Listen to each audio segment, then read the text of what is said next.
안녕하세요. 배신의 장미입니다. 오늘의 사연 시작하겠습니다. 용심.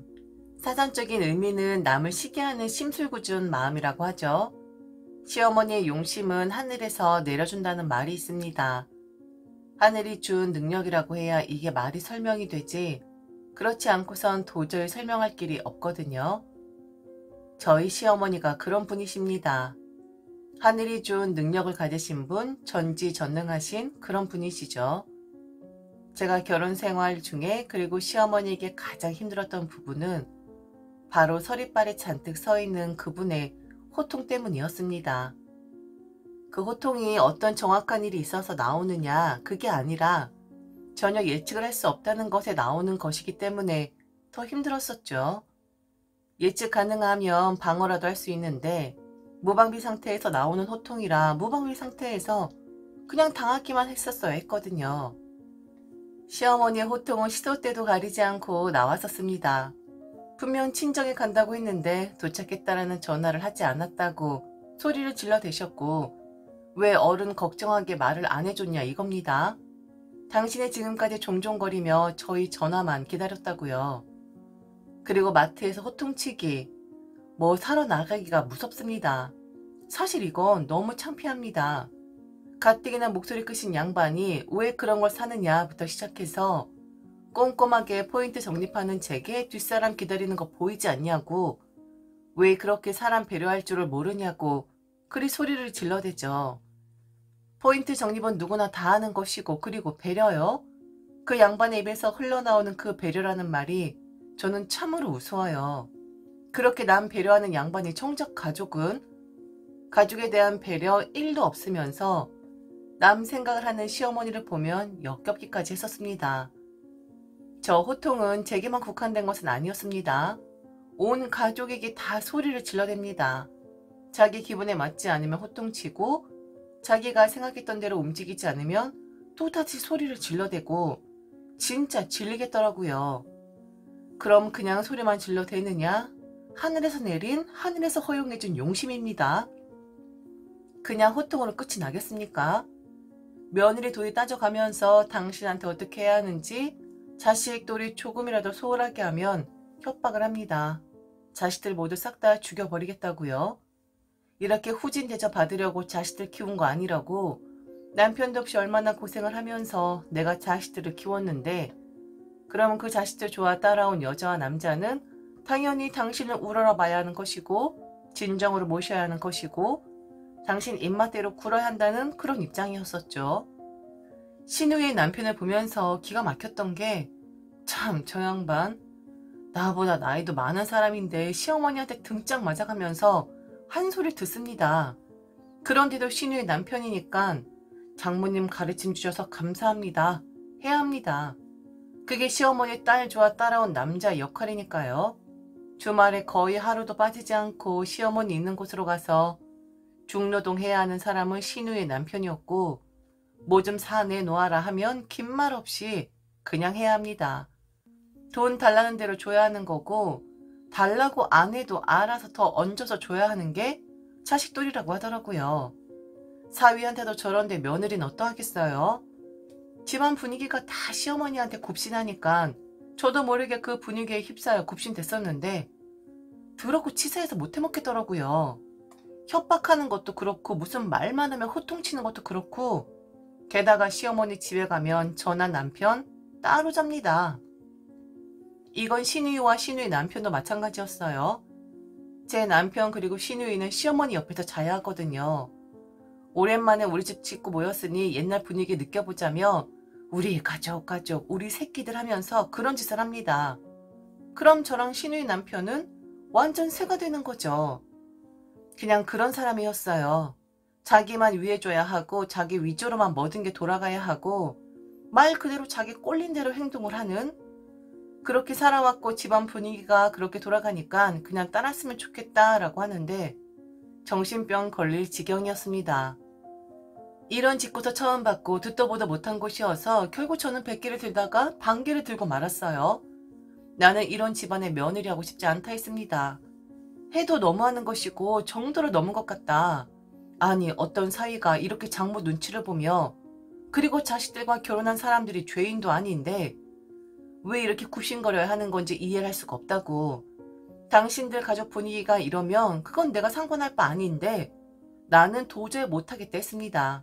당신 어머니는 무식한 거라 했어요. 이건 무식이지 어디 다른 데 가서 절대로 어른 대접 못 받으실 양반이라고 좀 시간을 갖자고 했습니다. 나도 스스로 어떻게 해야 하는지 정리를 좀 할 테니 남편도 생각의 정리를 좀 끝내고 나서 다시 이야기를 하자 했네요. 저는 잠시 친정집으로 갔고 너무 혼란스럽고 정신을 맑지 못해서 그래서 부모님 집으로 들어갔네요. 가서 요양을 좀 하고 싶어서요. 그리고 온전한 부모님의 모습을 좀 보고 싶었습니다. 너무 이상한 시각 분위기에 저도 모르게 사로잡혀서 우리 부모님도 그랬었나? 할 정도로 제가 극심한 정신적 충격을 받았었거든요. 저희 부모님은 지극히 보통의 평범한 분들이셨습니다. 그래, 이게 정상이지. 이런 분들이 바로 부모님이지. 아마도 저는 결혼생활 길지 않았지만 일종의 가스라이팅을 당했던 것 같습니다. 다들 그러니까, 다들 그렇게 굽신거리니까 생각해보면 다들 못 배운 사람들도 아니고 배울 만큼 배운 사람들이고 이성적인 사람들인데 시어머니란 존재 앞에서만 한없이 작아진 거 보면 분명 맞는 것 같습니다. 저는 그곳을 빠져나왔지만 아직 시누이, 남편, 그리고 시누이의 남편은 그 못되고 악랄한 시어머니란 사람에게 그저 당하고만 있는 거겠죠. 그런데 참 이 사람들 정말 답이 없는 사람들이긴 하더라고요. 시어머니를 필두로 그들이 행하는 모든 것들이 너무 비성적이었는데 제가 친정에서 요양을 한 지 보름이나 지났을까요? 얼마 되지도 않은 시간이었는데 시누이네가 이사를 했다는 겁니다. 자신들의 집을 팔고 말이죠. 이사 계획 들어본 적도 없고 뭐 신경도 쓰지 않았지만 그들이 이사한 곳이 바로 저희 집이었어요. 남편은 시어머니 집으로 들어간 상태였었고요. 저희 부부 일을 알게 된 시어머니란 사람이 그럼 너도 엄마 옆에서 요양을 하라고. 네 마누라도 그리하니 너도 엄마 밥 먹으면서 기운 차려 꼭 싸워 이기라고 하면서 불러들였고 그리고 저희 집이 훨씬 세거나 다름없으니 그곳으로 시누이 부부를 옮기게끔 한 거였습니다. 그 누구도 반기를 못 듭니다. 시키는 대로 하라는 대로 해야만 해요. 왜냐? 시어머니니까 호통치면서 걔 지랄을 떨어대는 그런 여자니까 이런 사람이 있다는 게 믿어지지 않죠. 저도 결혼하기 전엔 몰랐습니다. 이 사람의 특징이 자기 식구가 되기 전에는 그렇게 배려를 잘한다는 거였어요. 그런데 자기 식구가 되면 그 즉시 배려 같은 건 개나 줘버리는 그런 사람이 되었던 거죠. 저도 깜빡 속아 넘어간 건데 마치 결혼 전엔 저는 마트에서 줄을 서고 있는 시어머니에게는 남인 그런 사람이고 결혼 후에는 남들 배려해야 하는데 왜 그렇게 꾸물꾸물 대냐고 비난을 받는 시어머니 가족이 되는 거죠.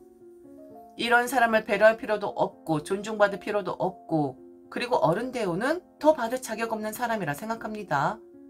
어떻게 세상에 자기를 위해서만 존재하나요? 어쩜 저렇게 이기적이고 안아모인일 수 있는 걸까요? 어떻게 다 지 마음대로일까요? 참 기가 막히네요. 제게 전화 한 통 없었던 시어머니였습니다. 무시한다 이거고 그리고 이 양반은 절대로 자기가 먼저 전화하는 법이 없었습니다. 알아서 다들 전화를 하니까요. 자기가 전화를 하면 체면이 깎인다 생각하는 사람인데 그럼 그 체면 깎이지 않게 제가 먼저 전화를 해서 경고를 해야겠죠. 미친 짓거리 그만하라고. 그러다가 큰일 난다고. 전화 받자마자 감히 어딜 전화를 했냐고 호통을 치길래 그럼 당신은 감히 뭔데 지금 이렇게 난데없이 소리를 질러대냐고 했습니다. 당신이 귀하듯 당신의 기분이 있듯 나 또한 기분이란 게 있는 사람이라고. 며느리라고 해서 험이 대할 자격 당신한테 없는 거라고 했습니다. 그리고 당신이 험이 대하면 나도 똑같이 험이 대하는 것이고 당신이 호통을 치면 나 또한 똑같이 호통치는 그런 사람 되는 거라 했어요. 이혼해. 나는 이런 거 며느리라고 생각하고 싶지도 않아. 어디서 여자가? 그것도 결혼한 여자가 감히 시댁에 방귀를 들고 남편에게 또한 대거리를 하면서 집을 나가? 네가 집을 나가니까 바로 그 집 빼앗기잖아. 내가 이런 사람이야. 너는 이제 우리 집안 며느리 아니니까 나한테 전화하지도 마. 앞으로 나한테 전화하면 욕이나 처먹지? 좋은 소리 듣지 못할 거다. 이상한 년이 들어와서 감히 분탕질을 쳐? 너, 나 잘못 건드렸어. 알아? 그들만의 세상이었습니다. 그곳에서 그 사람은 왕노릇을 하고 있었고요. 잘난 거 하나 없고 그냥 소리만 칠 줄 아는 작디 작은 노인일 뿐인데 참 사람 조종하는 게 이렇게 무서운 거네요. 아무것도 없고 큰 소리 칠 만한 자격 없는 여자인데도 자기가 뭐라도 됐냐 저리 호통을 치는 꼴을 보니 확실히 하늘에서 내린 능력 맞습니다. 하늘이 허락한 능력이에요. 그것 말고는 설명할 길이 없어요. 완전 미친 여자죠. 정신 나간 노망이 난 여자였죠. 여자야, 이혼하려면 뭐 겁낼 줄 아니? 그리고 옛날에 나는 당신 며느리 포기했어. 무슨 당신이 뭔데 이제 며느리가 아닌 애 마네라는 말을 해? 집 내놨다. 그 집 바로 나갈 거야. 그러니까 당신 딸 내쫓기는 거 보고 싶지 않으면 얼른 집 구하라고 해야 할 거야. 집을 내놓다니? 네가 뭔데 집을 내놔? 야, 거기 우리 아들 집이야. 분명 내가 우리 아들 명의로 하라고 했단 말이야. 명의 좋아하네. 내 명의야 이 여자야. 똥창이 확 쳐박아 버릴까 보다. 당신만 험한 말 할 줄 아는 줄 알아? 나도 할 줄 알아. 어디서 대도 않은 갑질에 지랄을 떨어? 집을 빼앗겨? 웃기는 소리 하네. 아줌마 정신 차려요. 한 주먹거리도 안 되는 양반이 뭐? 욕이나 먹어? 당신은 나한테 걸리면 그날 바로 노인 대우? 뭐 이런 거 없어. 바로 죽박 날라가. 그러니까 내 눈에 띄지 마.